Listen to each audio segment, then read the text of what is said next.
Hello and welcome to the Plus One podcast. My name's Don Townsend. And my name's Tom Buck. Each month we're going to bring you a brand new podcast featuring a guest speaker from within the music industry, plus a 60-minute guest mix from myself and Dom. We kick off our very first podcast with one of our good mates and director of events and talent at Defected Records, George Pritchard. How are you boys? You good? All good, mate. How are you doing?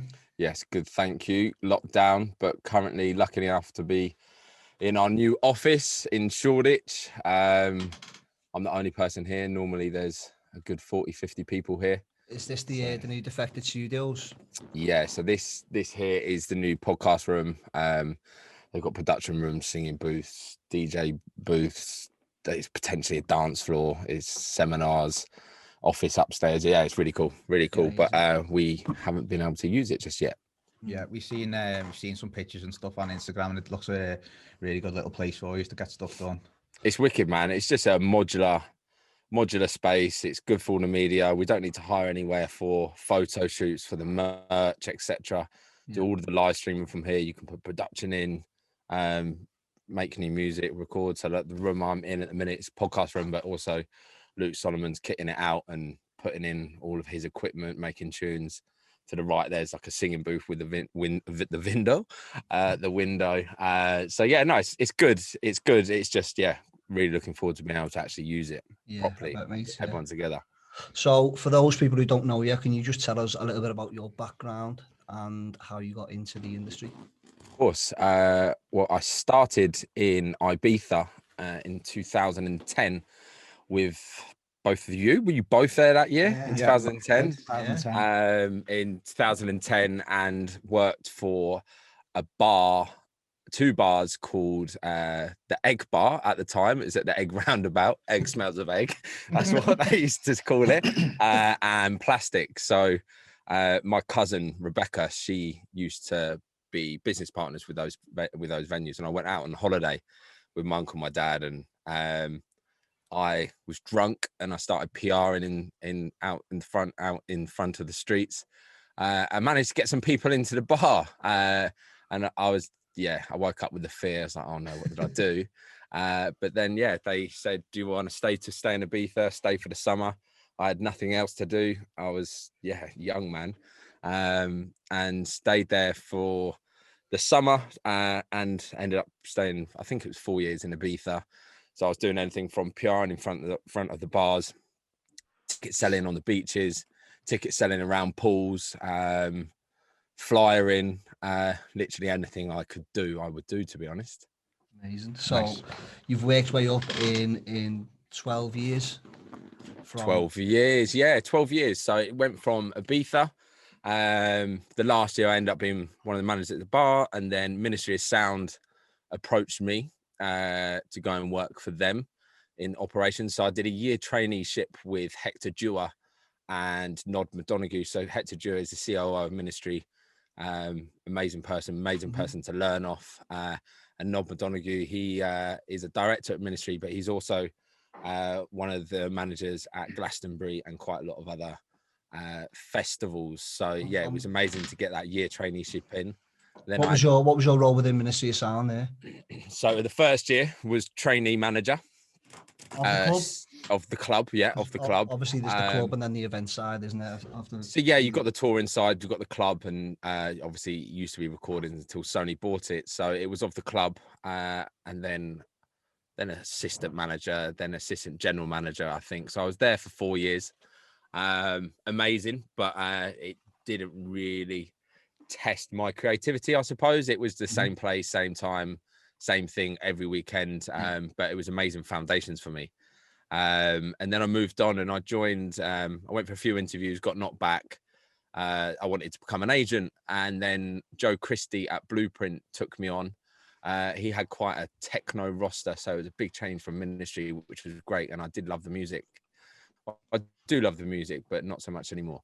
And I worked for Joe for about a year, but it was a massive change for me. I was working from home. I'd meet him twice a week, wherever he was in London.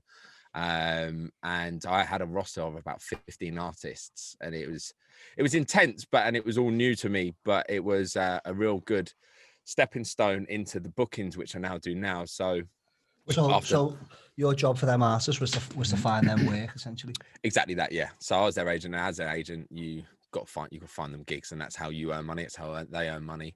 And I wasn't looking after anyone where bookings were coming into me. So it's a real hard graft, pitching constantly with artists. I think the ones that were, I'm not going to say the best because that's wrong, because people might listen, but I was looking after a duo called Loco and Jam. They were part of like the Adam Bayer crew, and I did lots of tours in South America for them. They were a great one to work with.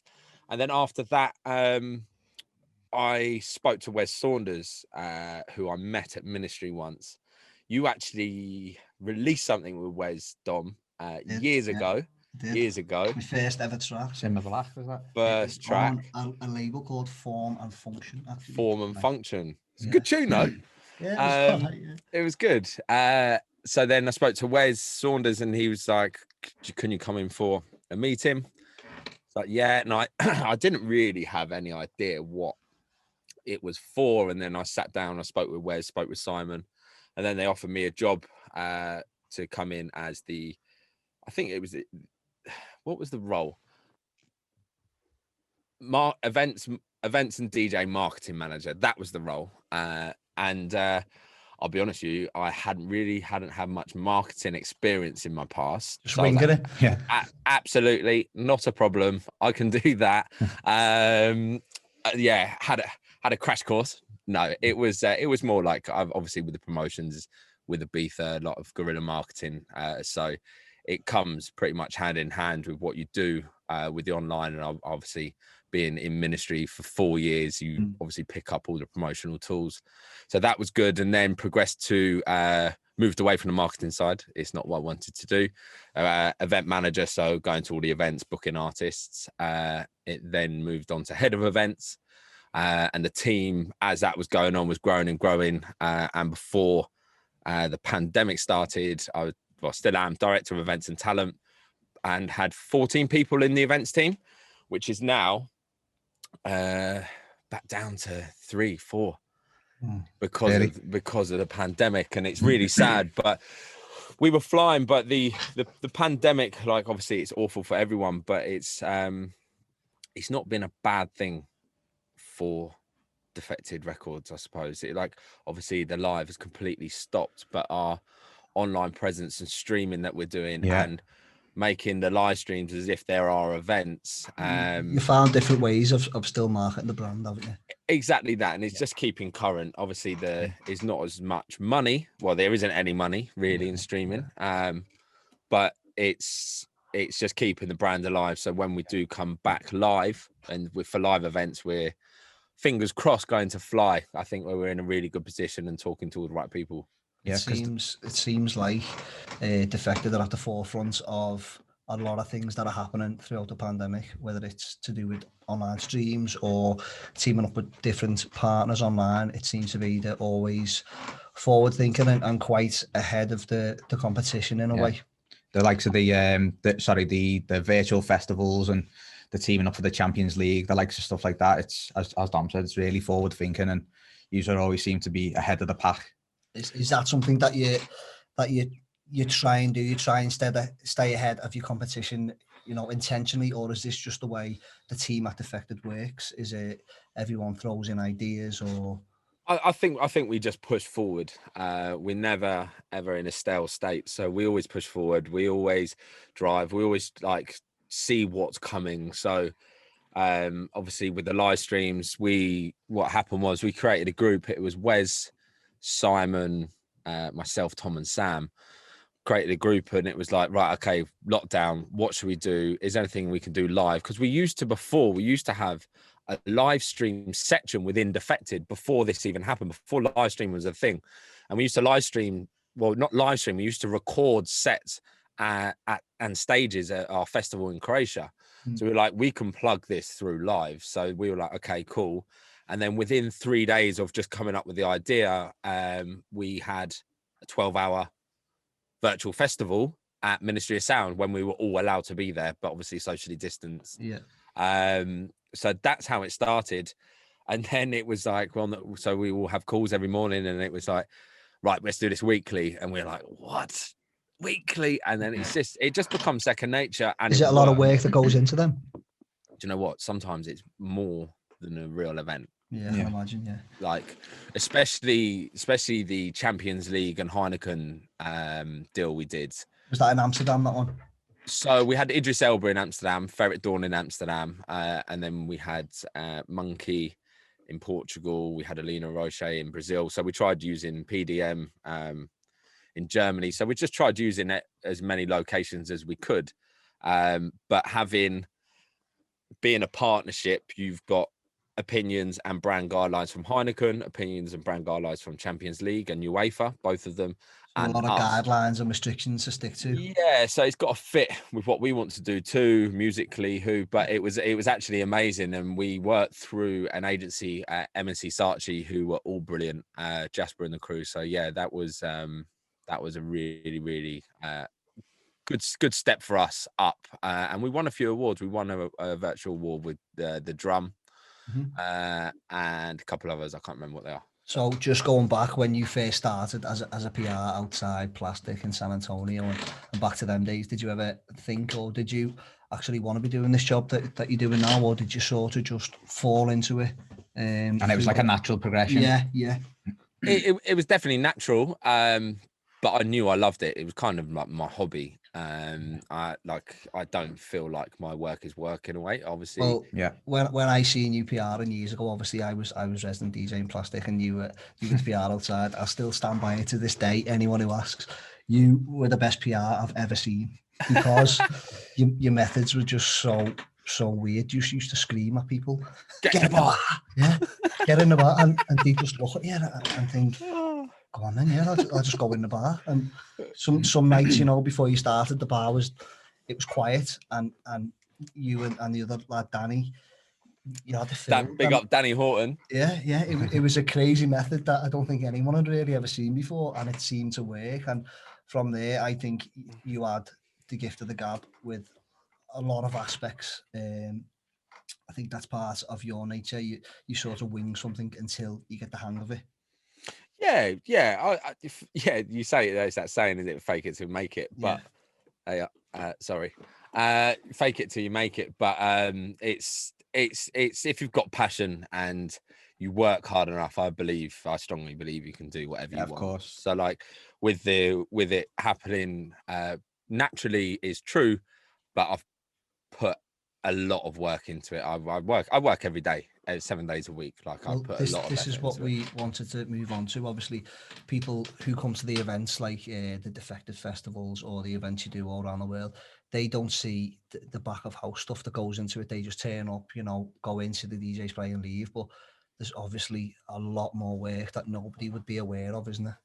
Huge amount of work. So obviously from the event sides, it's from the initial stage of, okay, you're securing the venue. You get designers and production teams to build what it's going to look like. You have to set all your budgets, your P&Ls, get it approved, and then book the artists. And then the most important thing is you need to be able to sell the tickets and try and do that organically and use your own channels to collect your own data to make you bigger and better for next time. That's it in a nutshell, but there's a hell of a lot of work that goes into it. And I think in 2019 we did 202 events, and all of them are, so it's split between, so it's not just Defected Records, it's Defected Records, Glitterbox. We've got Classic Music Company, which is headed up by Luke Solomon, with Honey Dijon as a resident. We've got Divine Sounds with Sam Divine, obviously, and we've got 2 new labels actually. So, well, Faith isn't new, but Faith is started with Defected now. So we partner with Faith, and Simon's son Louis Dunmore and Seth Combo, they've set up a Afro House label called Sondela, and it's doing really, really well. I think it's getting a lot of love on radio already. I think they signed the track with Hyena. I think they're talking to quite a few people on. I don't think I'm supposed to mention who, but they're talking to a lot of people, and it's just continuously diversifying our genres, like what we can do and what we can offer. So at the Defected Croatia Festival, for example, we can give 6 different stages that all are our own anyway, and completely different vibes of music. And we did that with our London festival in 2019. Like, all of the stages were our different brands, and the fans of those brands stayed at those tents or stages, should I say. So yeah, it was really good. We went to that, didn't we? Good. Yeah, So, see you there. With all them going on, it sounds like a hell of a lot of work. So could you break down for us? I'm assuming day to day is different for you, but a typical day in the life of yourself, what? Yeah, man. So when it was normal, well, I'll start on the Tuesday. So Tuesday in the office, early doors, graft in the office for till whatever time need to be done, normally about 8 p.m. So about 9 till 8 p.m. And then do the same Wednesday, do the same Thursday. So it's like 3 solid days in the office with the team, with the A&R, with everybody together, just obviously so all the synergies there, what's going on, if there's anyone we should be booking, etc. And then on the Friday, early morning, about 6 a.m, I'd get a flight to Ibiza, because obviously we have Defected at Eden on Fridays.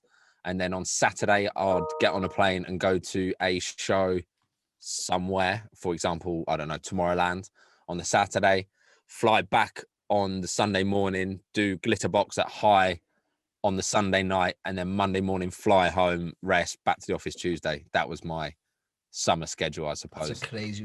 You actually live the life of a touring DJ, except without playing the tunes, I suppose. Yeah, exactly that. And it's like, I love it, don't get me wrong, it is hard, but you've got to be sensible. The only difference, apart from when you're doing it, I need to be there from the start to the end. The DJ can go there, turn up, play, leave, unless they're having great fun. But it's quite demanding for sure. But I've you kind of get used to it, man, and it's an adrenaline that we all love. Like, you two into it, I'm into it. It's like when you first started doing that, did you find yourself getting sucked into like the party, and was it all new? You know what I mean?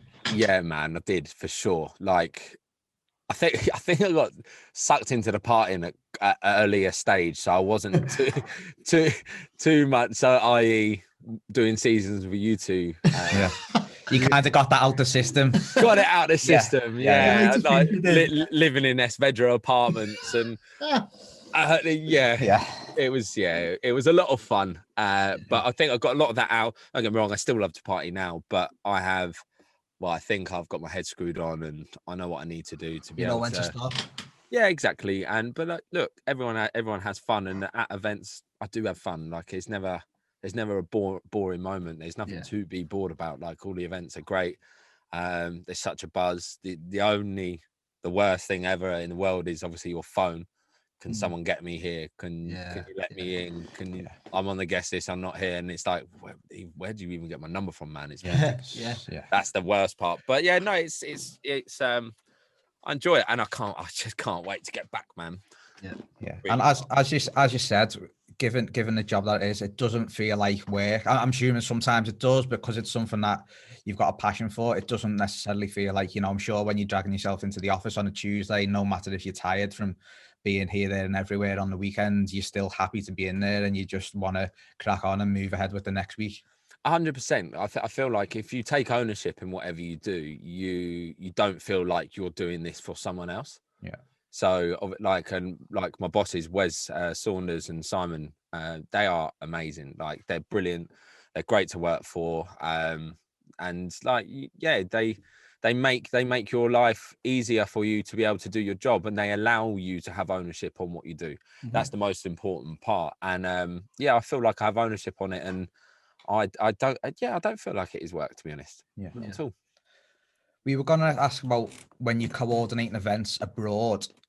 Do you find that quite difficult? Obviously, if you're in the UK, or if you got people on the ground there, or how's that process work? Let's say, for example, Croatia. So that's a tricky one, man. Like, we pretty much do everything in house. To start with, it was pretty difficult because I didn't have the relationships with those people. And I feel the most important thing with any type of work, everybody can be a keyboard warrior, but nobody really knows anyone unless you've met them and you've gone out for dinner. or you go for lunch, whatever, or coffee. No one really understands anyone. So at the beginning, I was butting heads a little bit with everyone, and I spoke to the crew, and I was like, look, I just need to go to meet all of these people, just so they can understand where I'm coming from. I can understand what they're like, and then doing that just made life so much easier. You trust each other, you get on, and most of those are actually my mates now. Like 5 years down the line, I like whenever I'm anywhere, or if I'm near them, whatever, we will make effort to see each other and go for a beer, even if we're not working with each other anymore. And I think face-to-face value is the key for working with people abroad and putting 100%. On events. And then once you know them, you can trust them and give them more responsibility of the brand in that territory. So they come to you with venues, I'm working with this, etc. Like you trust them, and that's how I've approached it. And it's I feel it's worked pretty well. How would you feel is the best way to approach a big brand to do a collaboration with them? Like, you know, sometimes there might be a second room or third room somewhere, and you have a smaller brand in there. If there's any up and coming promoters listening, what would be the best way to approach a big brand? Just ask. Literally just ask. Like nobody, well, not nobody, but a lot of people don't ask. And if it is a solid brand, and it doesn't even need to be up and coming, and it's along our guidelines or whoever they're approaching's guidelines and within their ethos, there's no harm in asking, because you might get a it might not be within that brand's plan at the time, so we might have something in there. But if there's not, and like you're creating a rapport with someone, it's literally having the confidence to ask. Because nobody's gonna think you're an idiot for asking. It's good to hustle. I suppose the worst that can happen is they say no, you know what I mean, and then you can build a bridge with someone from there, and possibly there's something down the line. Exactly. Mm-hmm. One of you sat on a leather seat by any chance? Both of us. You need oiling. Staying very still. It's me, I keep moving. Is there so obviously Defected goes abroad, Ibiza, Croatia, Amsterdam, the likes of that. Is there anywhere that you'd love to take the brand that it's not been before? Maybe introduce it to a new territory, as you said, or yeah, man, like which we're doing currently. So we have a big demand in South America, and we've never really done anything there before on the scale that we should be doing. I think it was about 3 years ago we did a couple of events, and we worked with this really rogue promoter, and he didn't pay someone. It's something kicked off, and then we had artists in South America, didn't do the show. It wasn't a good experience. That was nothing to do with me, by the way. So we are talking to some real key promoters out in Brazil and Argentina, and we have some big plans coming up. Fingers crossed this year. I'm not sure logistically it works, but we will see. But yeah, we've got some really big plans. Obviously, we do Australia, and we do Australasia tour with Matt Hironuk from One Hit, who is an amazing promoter, amazing guy, and he tours us around Defected, new country, around Australia, New Zealand, and Southeast Asia. So, and you get to go on all these tours, don't you? Yeah, I think it's important. You have to be there. Again, it's that face value. It's kind of like you're not just putting the artist in, off you go, and go with somebody who doesn't actually work directly for Defected. You need to represent the brand. You're looking after the acts, the artists, and it really feels like a family vibe. So like probably my favorite tour ever was the Australia tour last February. So it'd been last year. I was flying out there, and it was Sam Devine, Low Stepper, Roberto Sarace, Ferret Dawn, and Cormac, and obviously all the Australian crew. And we literally toured as if it was like, you know, those old tours you used to see on the buses. So we have buses together, all the airports together, same hotels, and we just created such an amazing bond because of this. And the promoter would have barbecues at his house, and just traveling to these locations. It was incredible. Yeah, I think I remember seeing some videos on that on like Instagram, and you were in the studio and stuff like that. Yeah, man, that was me in the vocal booth. Great, great voice. Nice. So what would you say has been your favourite place that you've done an event or a tour? I've got to be careful with this, haven't I?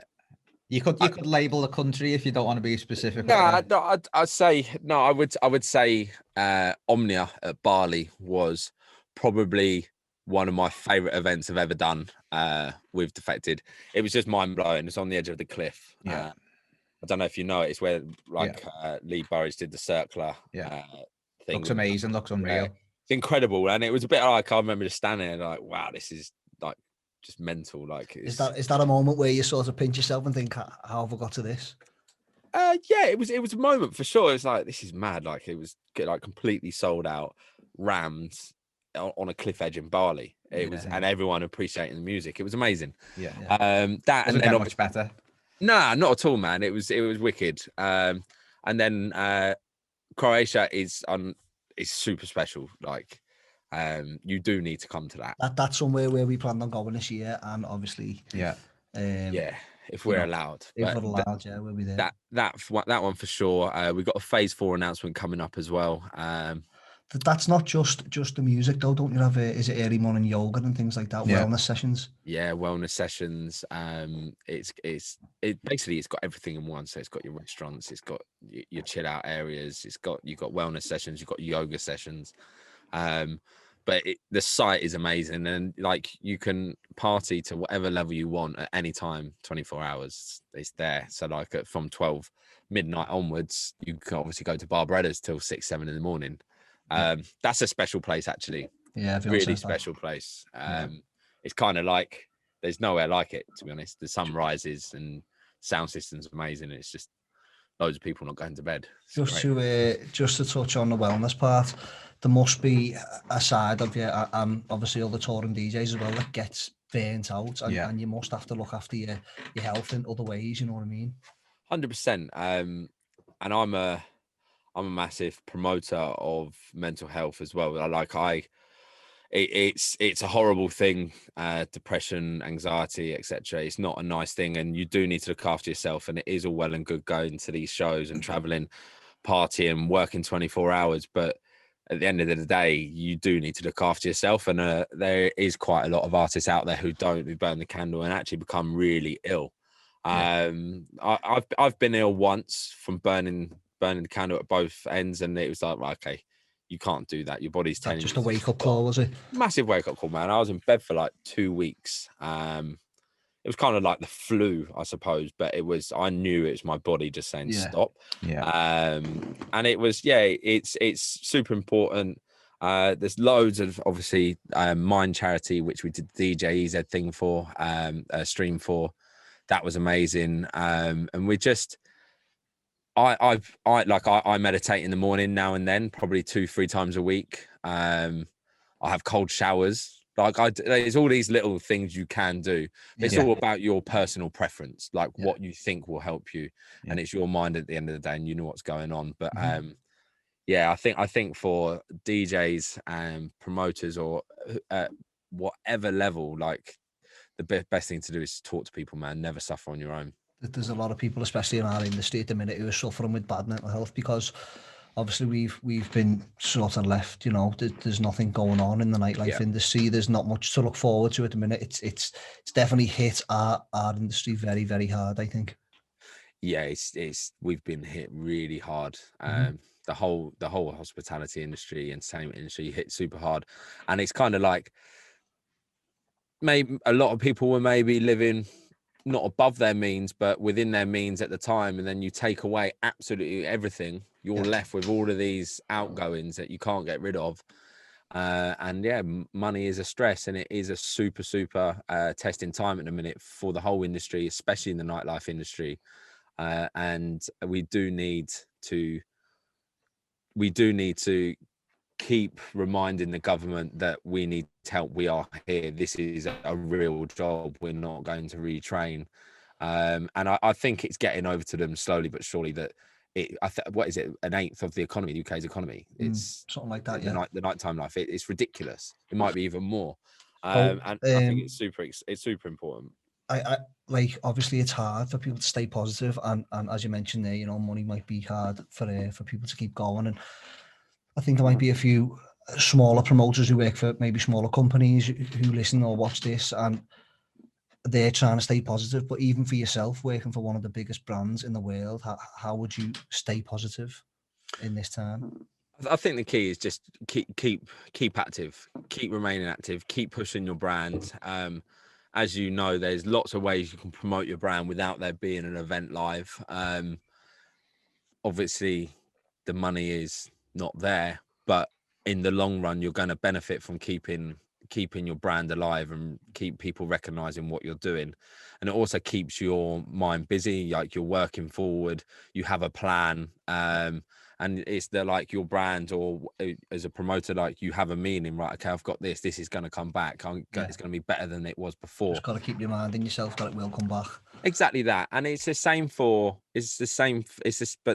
thing for producers, promoters, etc. Just keep going, don't stop. One of the positives, one of the only positives that we found ourselves during this lockdown is that we've got to concentrate a lot more on our production in the studio. We've been in the studio 5, 6, 7 days a week sometimes, and we found that our tracks have come on massively, hugely within the space, which is insane amount of work. Like that's mental how much you boys are doing, and like you do send tracks over, and it's getting better and better. It's at a serious level now. The thing it's brilliant. Obviously, me and Tom, we're resident DJs in Liverpool. We work every Friday, Saturday, Sunday, and we work long hours like yourself. And by the time Monday comes around, you're just pretty wiped out. And before the lockdown happened, and we were still working every weekend, it's hard to get that motivation to come in, and then you're not fully switched on when you come in, and you know you're not as creative as you would be. It's one of the only positives, as I said, is that you're quite fresh on a Monday, and you're ready to go and just take the week on, I think. 100%, and it's you've taken that and made it into a positive, which is amazing, because like you said, a lot of people are like, oh, this is rubbish, or they go and sulk or whatever. It's like, it's just consistently pushing it out, and you're in the studio making music, and I think it will happen, man. It's tough because there's no events on, and you know it's hard to find inspiration at times. So there's been times when, you know, we've even came into the studio and it almost feels like, you know, where are we getting ideas from? Or you just have to keep pushing on with it and just try, even if you come in and just get a few little bits done. Some days are better than others. Like yesterday, I come in, Tom wasn't here, I come in and managed to get, you know, 80% of a solid track done in a few hours, whereas the day before I come in on my own again, and Tom was away, and I've come in and I've just listened to the same bass line and kick over for like 7 hours, and in the end, out of here. I just switched the computer off, and I thought, it's not happening today. Just, you know, call it a loss for the day and go away, rest your ears. You know, who is your inspiration for this style? And also, what is the style of music you're making? I know it's your podcast, but I'm asking you a question. I'd say we try and make our stuff. We try and have some soulful and quite a few musical elements. This is for our side project, sorry, by the way. Yeah, it's Saigon, it's called, and it's something that me and Tom started last year. And it's a production duo which is separate from our DJing. But yeah, go on, Tom, sorry. Yeah, we always try and look towards using soulful samples, really digging for some decent stuff that's not being used before. For example, vocals that have been used, you know, however many times, and just trying to have an upbeat energy to it, feel good. Very bass lines driven music, like groovy bass lines, but still staying true to like house roots, you know. It's still quite forward thinking, the music, I think, but it's feel good house music, which wouldn't sound out of place on an underground, you know, sound system or club. But Archie Hamilton vibes.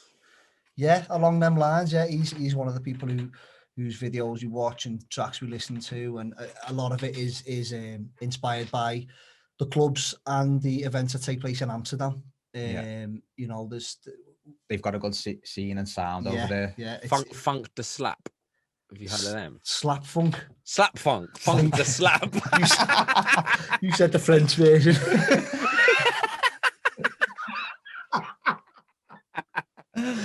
Oh no! What an idiot! Typical George. Slap. Yeah, Punked a slap. slap. They My favourite.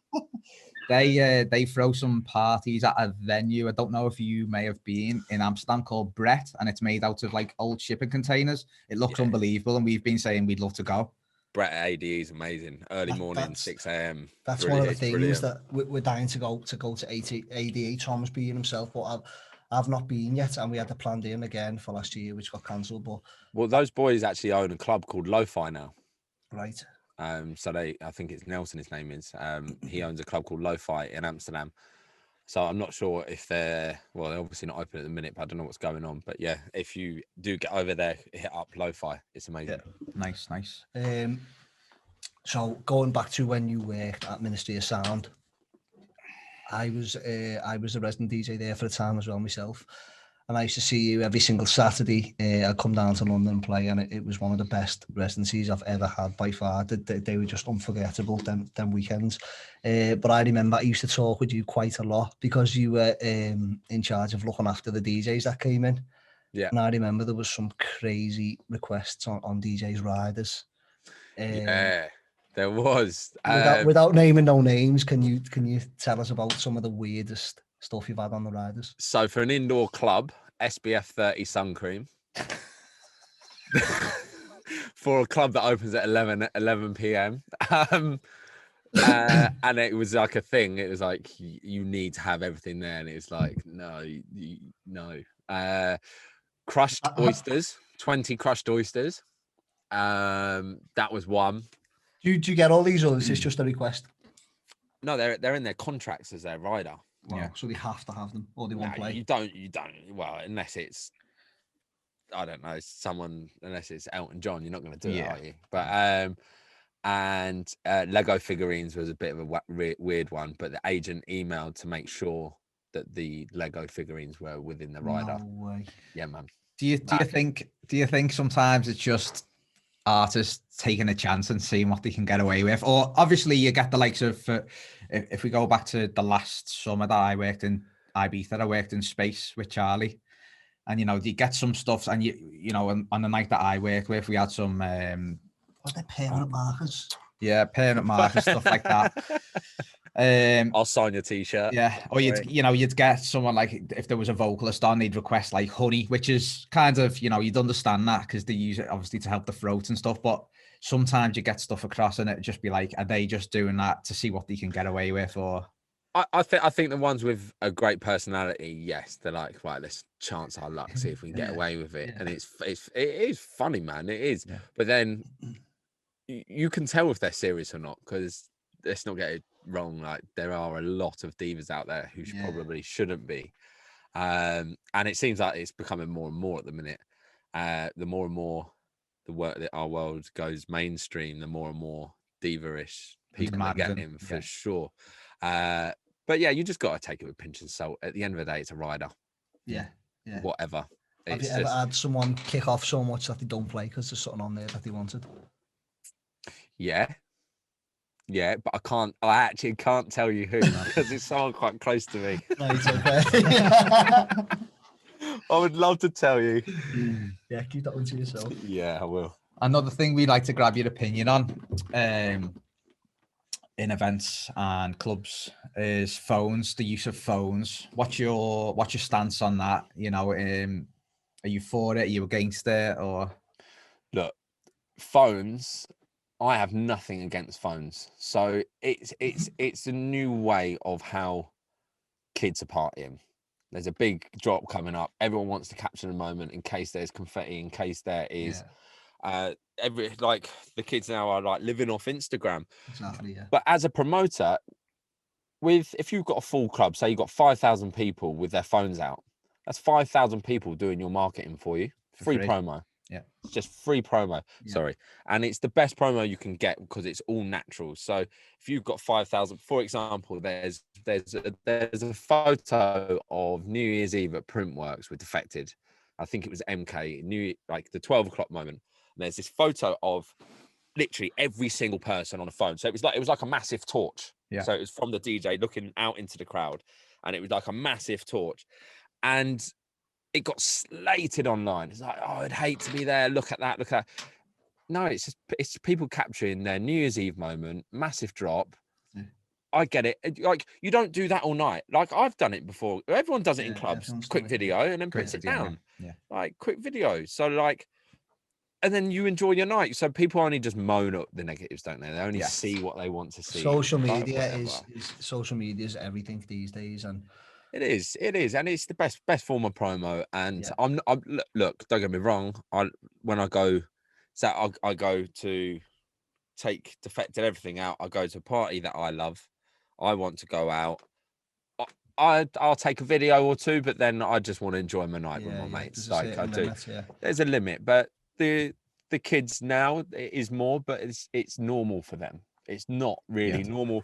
The people moaning are the ones who never have phones when they used to rave. Exactly. That's what it is. They would have done the same. As a promoter as well, you'd be happy to see people videoing what you've done and capturing the moment. And I suppose it's more annoying when you see someone standing on the phone just with the head down texting, you know, when the event's going on. So, that's the worst. Mm-hmm. Yeah. Of course, that's not why you're there, but I don't know. He might be late for his dinner or something. So each to their own. Yeah, exactly. And what's the most challenging thing that you've come up against when you've been putting on events?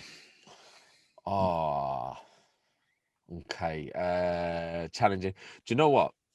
I keep going back to this. It's the biggest reward, but also the biggest challenge. Defected Croatia is the biggest challenge by a mile. So we're putting on our own festival. We're the promoters. We do all of the logistics. So we have 90 plus DJs to get from wherever in the world to there for a certain time, for a certain set time, back to the hotel, back because it's ours. We do all of that. And I feel, like obviously with the team. So on my crew, like I'm not going to mention names because I'll probably miss one and they'll kill me. But like doing the logistics, obviously, like we all know Paul, he works for us. He does the logistics. We've got Chloe Saunders, Amanda, Andy Rayside, who you also know, Andy Rayside from the old Glasgow days. And the way the whole team pulls together to make something that special happen is so tough. Like it is so demanding, but it is well worth it. Sorry, my phone's going off. It is well worth it. And that's the most challenging thing, is coordinating a 6-day festival with 90 plus DJs and 5,000 people. Who does it land on when a DJ misses the flight?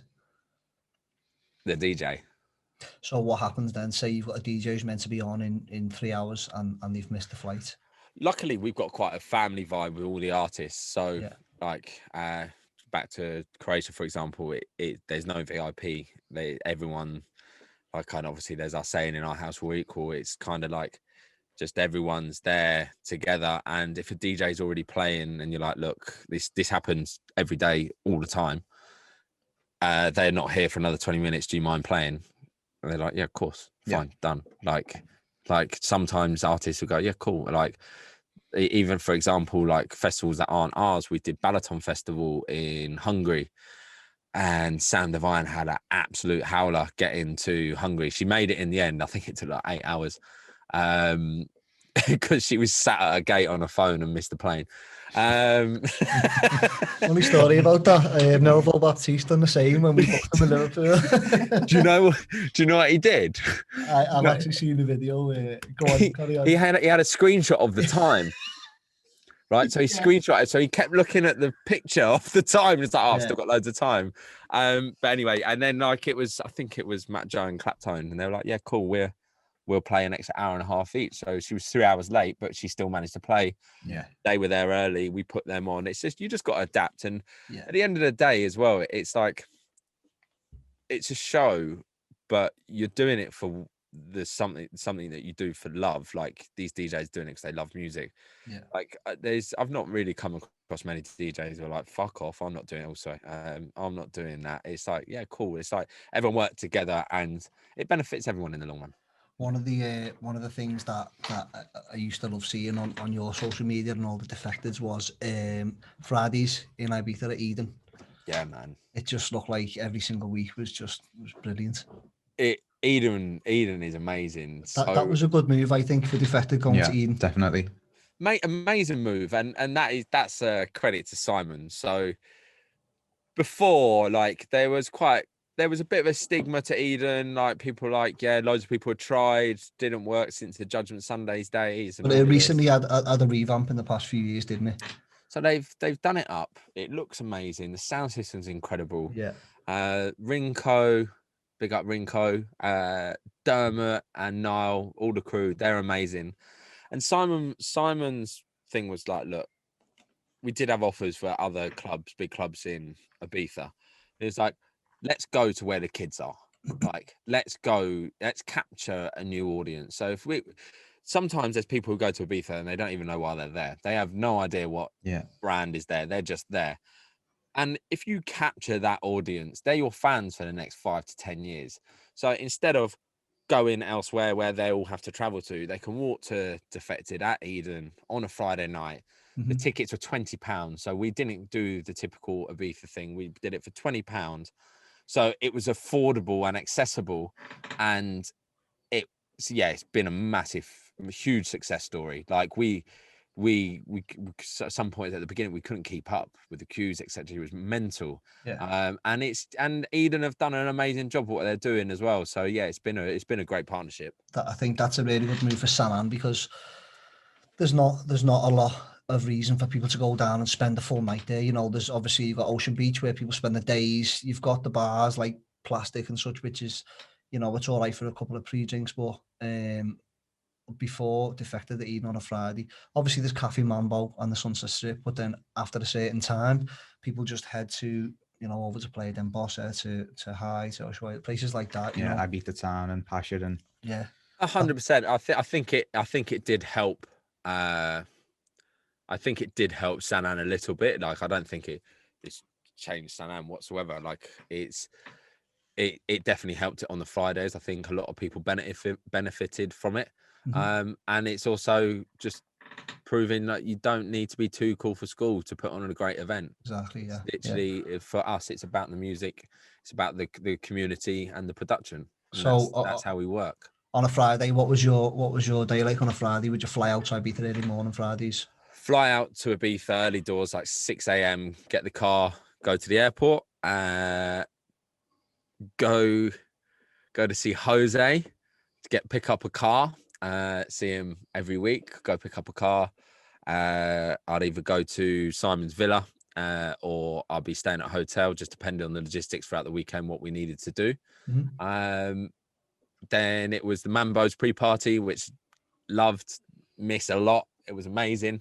Like, I remember I complained once. I was like, oh, God, go Mambo's again. What I do to be there now. When you look back on that, wow. Like, get me back there. Like, it was, do that, and then we go straight to the club.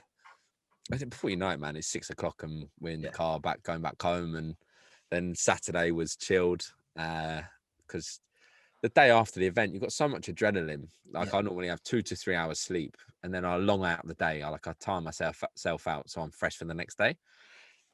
But it's that's my typical day on the Friday. What would you do in your downtime? Obviously, it seems like you're sort of constantly working, or you're thinking about work. When do you ever switch off and just take your mind off it for a few hours? So the day after, like I said, a couple hours sleep, get up, I'll whack on an omnibus of films, order my Domino's. I thought you were going to say EastEnders then. Nah, or Coronation Street, omnibus of curry. I do love to chill, but I don't love to chill too much. Like, when I'm super busy, I'm like, oh, I'd love just to chill tonight, but you can't. But I always find when I am chilling, I'm like, right, okay, let's do something. Yeah, can't sit still. Yeah, but it's you do need to, and it's I just chill and eat. To be honest, that's my chill period. I've heard that you're pretty awful at FIFA as well, judging off Sam's videos. No, that's not true. I am very good at FIFA, actually. I do play a bit of FIFA in my spare time as well. Yeah. I was awful. I've got better since lockdown. Would there be a good piece of advice to somebody who wants to move into the nightlife industry, who wants to maybe do what you're doing yourself with promotions and things like that? Yeah, for sure. I think the key to get into the industry is networking. Just being at the clubs when you can, mixing with the people who are already in the industry, asking questions, asking if you can send stuff over.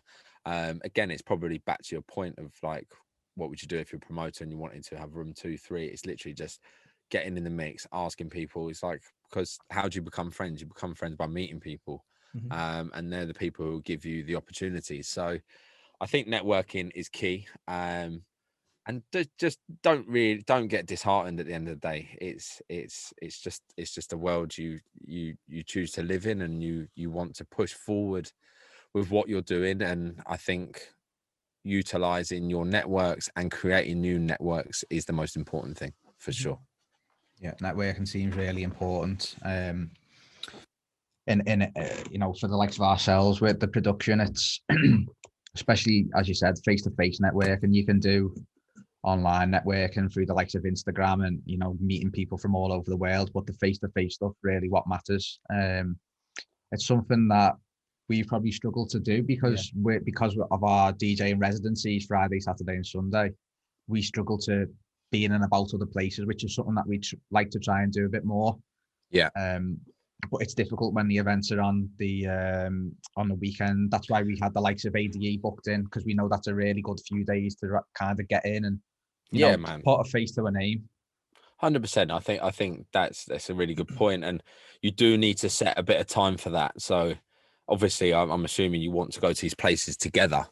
So it's finding someone who can fill your shoes. And I know you two are brilliant DJs, so it's quite a hard thing to do. So it is a difficult one. But like you said, networking events, i.e. ADE or IMS, they are the perfect opportunity to do this. You can fill up your meeting schedule, put a name to a face. But then, like, one of the most annoying things for me, well, not annoying, sorry, that's the wrong word, but like, for example, I live in London and someone else lives in London and we've been talking on emails, etc. And then it comes to ADE and they're like, do you want to meet up? It's like, well, we can meet up for lunch any day. Like, let's utilize this time to meet people from the other side of the world, to put a name to a face to a name. Sorry. But yeah, I think you're right. It is really hard to, but there's also like no harm. Like, if there's someone you really want to speak to, be like, can you jump on a Zoom? It's the new normal. It's like cool. And then you kind of get a face-to-face value with it. Not as well, because you can't go out and get them a beer or stuff like that, but it does help for sure. Yeah. If you again, for any sort of upcoming promoters who would be listening, would you say it's say you were doing your first event, and would you think it's better to book a big DJ straight away to try and get a following, or would you start small and build it up? I'd start small and grow organically in the territory you're in. I think if you can do that, I think it's really hard to do that. But it's the best way you can, by capturing your community and audience within your surroundings that you're already in, doing that, proving to yourself, right, I can do this now. And then that's when you branch out, but you've already created a following. People might travel to this show for you. For example, a night in Liverpool, down in London, people in London wouldn't have a clue what the night's called. But if it's tried and tested and it's like, it's out there for sure, I think you definitely should branch out. But I think organically and local is when you will know if you can do it or not. It's not if you can do it or not, it's if you want to do it or not. Like, everybody can do it, and it's like, if you've got enough determination, you'll be able to do it. Yeah, because I suppose if you did an event and you went straight in for a big DJ, that's if you could get it and you had the relationship with the agency, you're kind of always then relying on the big name to pull and sell your tickets. Whereas if you can do it without that and a nice strong resident lineup, then you're gonna do just as good without a big DJ on. 100%. I got a bit on the arse with it. I did, and I started a brand years ago called Papillon. It means butterfly in France, and the logo is a butterfly. You were actually on one of the gigs, Dom, that I lost loads of money on. I think you might owe me some money, actually. Welcome. And did a Papillon gig. I'm not going to mention the brand or the DJs, but it was a very big brand and very big DJs, and bit off more than I could chew. I did it with Sam Sparrow, who I live with, who I work with. He's my best mate. We did it together, and yeah, we put on a couple of events. We did it naturally, and it was great. And we were like, right, we've got this. We can make this amount of money. Let's go. And we ended up losing 17 grand. Wow. Yeah. Why? What actually happened there? It bit us in the eye. We just couldn't sell the ticket. Was it the tickets? Yeah. It was the ticket. It was the higher fee. Like we were doing a big club. Like we just went from nothing to huge. Yeah. I'd say area. And with this brand, and yeah, we just like the production, etc. It just all cost a fortune and lost a fortune. And I think, how old was I?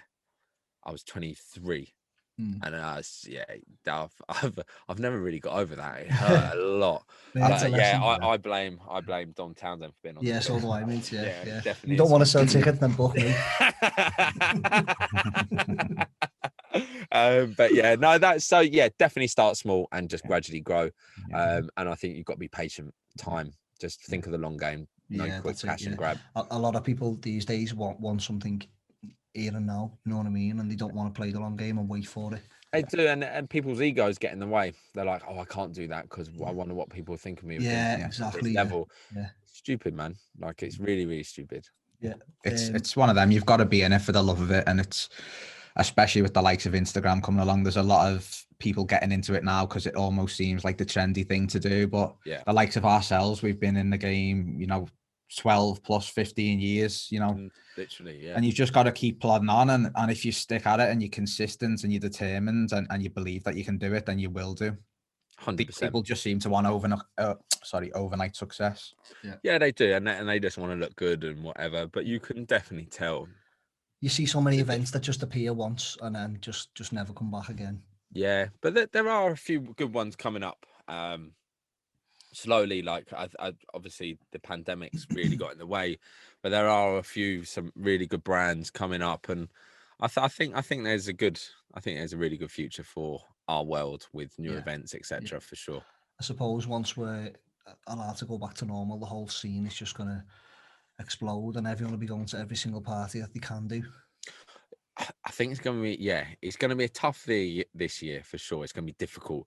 But when we are back to our full capacity, it's going to be bonkers for a while. I think for a good year, it's going to go mad, and we need to be prepared for that for sure. Yeah, people will want to make up for what they've missed out on, won't they? For sure. Yeah, 100%. And what's next then for Defected Glitterbox Classic? We noticed this morning that you've announced a link up with Twitch. Yeah. So is that something, just for the short term that you're trying to, until we get back to doing events, that kind of thing? How's that going to work? It's super exciting. So the thing with Twitch is we've done a 6-month brand partnership deal with them. So we're doing a certain amount of live time on Twitch a week in the studio. So it will either be a podcast session or it will be a tutorial with producers. So it'll be an hour on Twitch tutorial how to do this next week and make a series of it. It will be DJs lives from the basement, lots of different ideas, i.e. like selectors. So a DJ will come in and choose all his favorite tunes to play out and like go through his vinyl box, etc. And it's just, again, it's forward thinking of, okay, what can we do now? Like, okay, and what's it going to be like for the next 6 months? We don't know. So let's do this. And it's been I think it's going to be really, really good. It's exciting, and I think there's a longer partnership there than just the 6 months for sure. Twitch is something that's really boomed, obviously, through the pandemic. It's boomed massively. And also back to the point of like going to San An, capturing your audience. The audience in Twitch are a little bit younger, and being able to do stuff on there and being able to do stuff that we wouldn't necessarily do on our other platforms like Facebook and Instagram, because it's not within our brand guidelines. Being able to do a bit more cooler and quirky stuff will capture a new audience for sure. It's good, it's exciting. Go on. That seems to be a lot of artists kind of jumping on the Twitch platform. We've been watching videos of Disclosure, and they just kind of breaking down tracks or just delving into production and showing people their techniques. And it seems a really interesting platform, the way you can present stuff. It's just natural, isn't it? So like you could be on here and you could literally mess up a million times, but people will still be watching because it's XYZ doing this. Yeah. So you're getting first hand knowledge from the people that you look up to, how they're doing their productions, etc. And then apart from Twitch, we are planning more live streams. We've got a new venue, which I can't tell you, for Glitterbox. So Glitterbox has a new documentary coming out. It's called Where Love Lives. It's coming out on the 19th of March, and it's brilliant. But we are going to do like a after party live stream from a certain venue in London. And it's super exciting. So we're planning all of that, and then obviously we are planning for Croatia to go ahead as like probably our first event. But if it doesn't, we are fully prepared for the rest of the year for when we are allowed, the restrictions are lifted, we're ready to go. Nice. It's a mad one with Glitterbox, isn't it? Because obviously it's sort of based around the more disco side of music, and it seems to be really popular with the younger generation. Did you ever imagine that they'd take to it that much? No, it progressively got younger and younger. So it was so in the clubs, it was good. It wasn't old. There was a lot of older. Yeah. Like the demographic was older than 18 to 25. So let's say 25 plus, right? Yeah. But now I think just because of the equality and how fun it is, like anything goes, you can wear what the fuck you want. Yeah. Come to a party and just enjoy it with your mates. It's one of the only events I see people dancing together. Yeah. Looking at each other instead of looking at the DJ doing that. Yeah. Because they're having so much fun. It's like a cool, we like this, like obviously that does happen. And I feel it's just got so much fun. The dancers and performers are incredible. Like I don't know if you know, but we when we tour, we bring our performers with us because they are just as important to the brand as the DJs are. Yeah. People recognize them. Oh, that's Lucy Fizz, that's Tete Bang, that's Misfit. Yeah. Like it's such an important thing. And I just feel that unity and fun that we try and put on within Glitterbox really represents the crowd now. So it's literally 18 to 60. Yeah. We noticed that me and Tom, our residency is in 54 in Liverpool, and we've booked a few of the Glitterbox and Defected Resident DJs. We had Melville Baptiste, we had Loecker, we had Moose T, and Katie Goodman. Yeah, and man like Moose. Yeah, the Moose T night was absolutely crazy. It was unbelievable. Like I didn't think it would be. I knew it'd be popular, but that was just ridiculous. And I didn't think it would go down as well as it did, but he just took the roof off, and he didn't. He's amazing, He just stuck to his roots of that. You know, there wasn't anything. Which is all relevant still. It's come back. All that music is back, and it's that vocal. Like we get quite a lot of requests for a lot of Simon's back catalogue for like a load of grime tracks. They want to use the chorus because people recognise it straight away, so it enhances the tunes. I think it's super. I think it is relevant, and the kids are not learning, but they just want someone to have fun with their mates, have a sing along.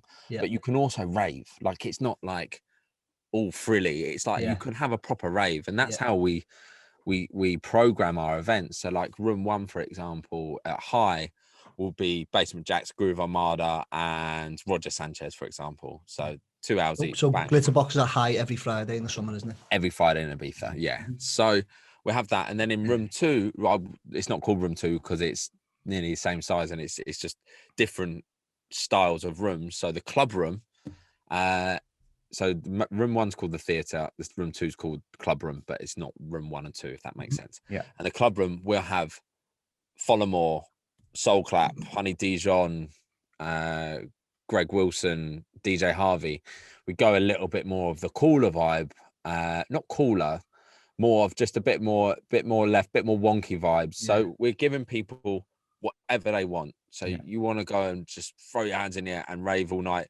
go there. If you want to listen to a bit more selective, more specialized, music, a bit more specialized music, go there. And then obviously we program the toilets at high, and like you've got crews like Melon Bomb blowing the roof off. Yeah, and you two play there, right? Yeah, we did. It's just one of the best places. Yeah, it's amazing that occasional whiff of shit. Oh, it's lovely. It just adds to it. Yeah, it just totally adds to it. But yeah, it's a bizarre setting, the toilet, because you walk into a toilet and everyone who goes in there for the first time is like, what's going on here? It's a toilet, but it's a full-blown rave in there. The ceiling lights up. The sound system is better than most club systems I've ever played on. Yeah, it's amazing. It is amazing. But yeah, that's where that sells out every Friday as well, doesn't it? Completely sells out, man. Yeah, it sells out. To be honest, yeah, it's taken a long time to get to that stage for sure. Like it's been an upward hill, not battle, but we've worked hard with it, and we've finally got to a stage where no one's ever happy. We still want it to be better for sure, but yeah, we are selling out pretty much everywhere we go now. It's been a great success story, hasn't it, over the past 5, 6, maybe 7 years since it started? 6 years, I think now. I suppose another aspect of bringing in a younger crowd as well is that the likes of say it's a 20-year-old who's going, their parents maybe between the ages of 40 and 50, they may have been going out 20 years ago listening to that music, and the children have been brought up kind of with that music, whether it's in the background or driving around in the car, it's subconsciously in the mind, and they go to a Glitterbox event and you go, I know this from, you know what I mean? Yeah. And also kids and parents go to Glitterbox together. Yeah, like that a few times. Both love it, and it's like, right, I'll go with my mates, I'll see you there, mum. Yeah, it's brilliant. It's brilliant. But it's like it's just got this fine line. It's like, because it's far from like frilly, like it's actually got a really cool side to it. So for example, all my mates who live in Ibiza, who go to DC10 or work at DC10 on the Monday, they come to Glitterbox on the Friday because they still get in that same vibe. It's just that family community. You can listen to whatever they want. Loads of cool breakout rooms. It's just got something really special, especially unique about it. But that's Glitterbox, man. Thanks. Okay, so we have got, just to end, because I'm sure we could probably carry on talking all day, but we've got a few quick fire questions for you. Yeah, no right or wrong on these. Yeah. Can you quickly just explain what happened at Esparmador Mud Baths before they're done?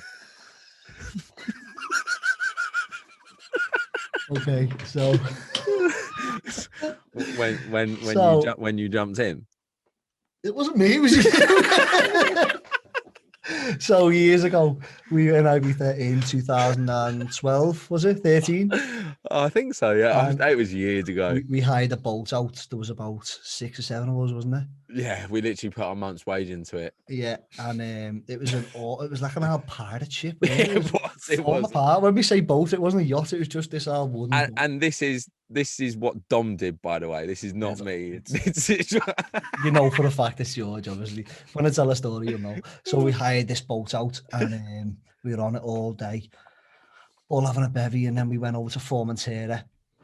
So I'd been roasting all day, and George was like, "Oh, there's these mud baths here." So we're like, "All right, Sam, we'll park the boat up, swim onto the beach, and walk to the mud bath." And George being George, I'm sure anyone who knows him, who's listening to this, will 100% back me up that this is a George thing to do. He runs over onto the beach, soaking wet. First thing he does, runs straight into this mud bath, dives in, covers his whole body, and I've even got photos, covers his whole body, everything. Yeah, it's lovely. Yeah, come on. It's lovely. This Spanish fellow who's standing there was like, "Oh, you are in the sewer. You are in the sewer." George had covered himself in shit. We were like, whatever it was the worst thing ever. Oh, but I'm sure the reason why I asked that, I'm sure you got in another one, and again it was the wrong one. Yeah, I left that bit out. Yeah. I'm sure. It was horrific. We were all like, "Oh, yeah, my skin feels amazing," and someone was like, "Hey, this was a human shit, you know." Never ever again. Maybe we'll leave the God. Dermot story for another That's time. brilliant. As well. Yeah, we'll do that. Nice, Time. That nice. is so good. So yeah, we've just got some quick fire questions to ask you. No right or wrong. We'll ask you them. You can give us a one word answer, or if you want to tell us your reasons why, feel free. Okay. So do you want to start? Okay, so first one, DC-10 or Amnesia. DC-10. Why? I love it. I do love Yeah. DC-10. We've had some good Yeah. nights in there. Dude, do you remember that some time? weird nights in there. We've had some really weird nights in there. But do you remember when we went together? Then I met up with and you were like, "Yeah, it was nice going out with you last night." Yeah, just didn't speak to me once all night. No, it was with Titch, wasn't it? Yeah, and one of the lads, Titch, who's probably listening to this, he used to love a bevy, and he used to be a bit of a party animal. And I think you were there as well. Tom was there. We were a different group of mates, and we went. Was it the closing party or the opening party? 2014, was it something like that? Is it? Yeah. Is this the meat cannon? Yeah, it was chocolate, and we were in the garden, and it was literally shoulder to shoulder. Yeah, it was the opening, wasn't it? Yeah. And we were all like, "Oh, it's brilliant." This, and we're looking around, and Titch is just staring up, looking at things, and like, "Are you all right?" And he's like, "Whoa!" And he's dodging things, and me and you were looking at each other, and we're like, "What's that?" And he went, "Titch, what are you doing?" And he went, "The meat cannon." And we were like, "The what?" And he went, the fella's up there, and he pointed at the DJ box, and he thought it was a meat cannon. They were firing meat out. Whilst putting his bottle on people's heads because they thought they were moving stools. So he thought people were tables, and he was putting his bottle on people. He's like, "It's moving." So yeah, answer to the question, DC-10. Nice, good choice. Ibiza or Croatia? Oh, you can't do that. Neither answer. Croatia. Really? Croatia. No, it's Croatia and Ibiza together. Okay. If you had to pick one. Obviously, we've never been to Croatia yet, so we can't even. If you said to us Croatia, I'll ask you the same question after you've been. Fair enough. Okay. Club or festival? That's a hard one, man. So club is definitely the ethos of what we do, but moments at festivals can be like amazing, breathtaking. So I would probably say festival. Nice. Just for that pure moment of like when it's all just literally going off, and it's well, and you can have 20,000 people in front of your stage. It's mental.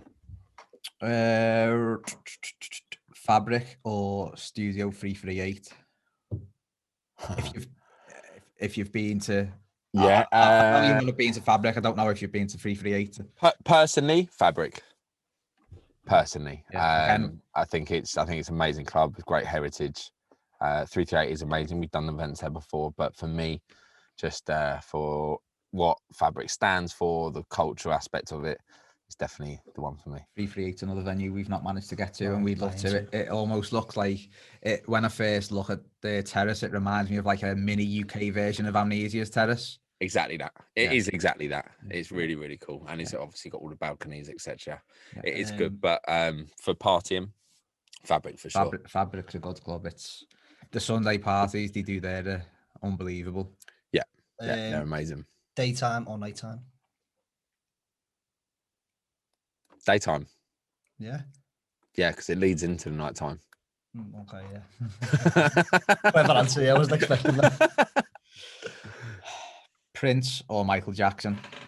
Prince. Nice. Cycling or running? Cycling. Really? Taking up spinning. Okay. Nice. Yeah, I enjoy spinning. It's like I don't really like cardiovascular, but I couldn't think of the right word. But I enjoy spinning actually. When we're allowed, I used to go spin classes and stuff at Boom. It's good. Okay. Nice. Sunrise or sunset? Sunset. I'm not an after party person. Yeah. I'm like Really? Yeah. Really? No, but no, I much prefer sunset. Yeah, sunset. Getting old now, mate. Yeah, man. City break or beach holiday? Beach holiday all day. Yeah. Yeah. Nice. 100%. I went to Sardinia in the summer last year, and it was just amazing just to get away from the hustle and bustle, because we live in cities, man. Yeah, it's nice to switch off. It's a nice to turn away. Yeah, exactly. Apple Music or Spotify? Spotify. Yeah. Just personal preference or? Personal preference. Just their algorithms amazing, what they recommend, etc., and your own playlist and stuff. It's really the good. playlist on the Spotify are good, aren't they? Spot on, man. Really good. So yeah, that's our final questions for you. Any parting words from yourself? Just want to say thanks for having me on, man, and yeah, good luck with the productions. Good luck with everything that you boys are doing. Good luck with the podcast. Yeah, pleased to be number one on the podcast, man. You've been our first guest, and you've obviously thanks very much, and yeah, man, have a good luck, Dom, with 6 weeks time. Yeah, I'm not going to say what. Yeah, come on. Yeah. And yeah, man, no, just thanks for having me on, and I can't wait to see you both. Thanks. Yeah, it's been our pleasure, mate. You've been our first guest, and you've had a load of information. Hopefully, people will find it very, very useful. Yeah, really, really interesting, and I'm sure that we'll be seeing you soon, no doubt. Yeah, man. Yeah. Have a good one. Nice one, mate. Thank you very much, mate. See you soon.